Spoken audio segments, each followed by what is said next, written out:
ברוכים הבאים לקרוון, בואו אחריי.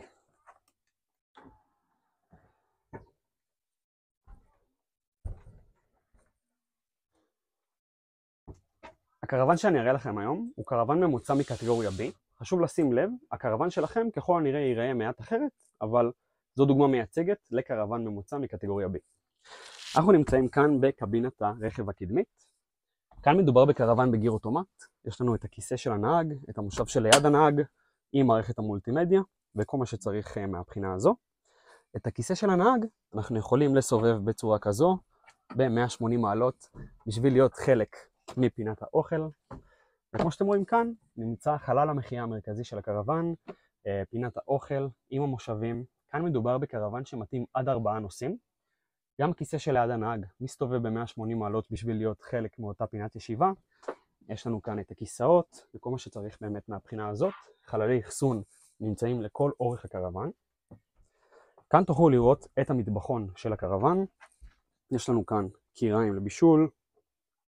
יש לנו גם כיור. ובמגירות תוכלו למצוא את כל ציוד המטבח הרלוונטי.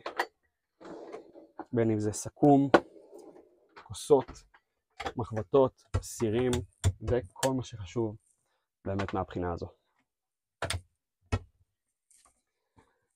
כמו שתוכלו לראות כאן, יש לנו את המיטה הזוגית שדבוקה לתקרה. במידה ואתם 2 בקרוון הזה, אין צורך להפעיל אותה. אם אתם נמצאים עם 2 אנשים נוספים, כלומר אתם 4 סך הכל, מה שניתן לעשות, פשוט בצורה מאוד מאוד נוחה, בלחיצת כפתור, להוריד את המיטה הזוגית למטה, והראה לכם מיטה זוגית. כמו שתוכלו לראות מכאן, יש לנו את בעצם אזור השירותים והמקלחת. בואו אחריי. יש לנו כאן את אזור השירותים, הכיור, המקלחת.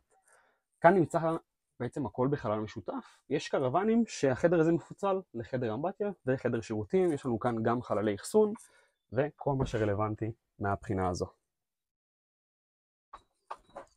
לאחר מכן, בחלק האחורי של הקרוון נמצא חדר השינה. נמצאת כאן מיטה זוגית עם כריות, צמיחות, מצעים וכל מה שרלוונטי מהבחינה הזאת. יש לנו גם חללי אחסון לבגדים שלנו, תאורה, אפשרות להתחבר לחשמל, מטענים, שקעים וכל מה שרלוונטי. בעצם בשביל מיטה זוגית נוחה מאוד, והראה לכם החלל הפנימי של הקרוון.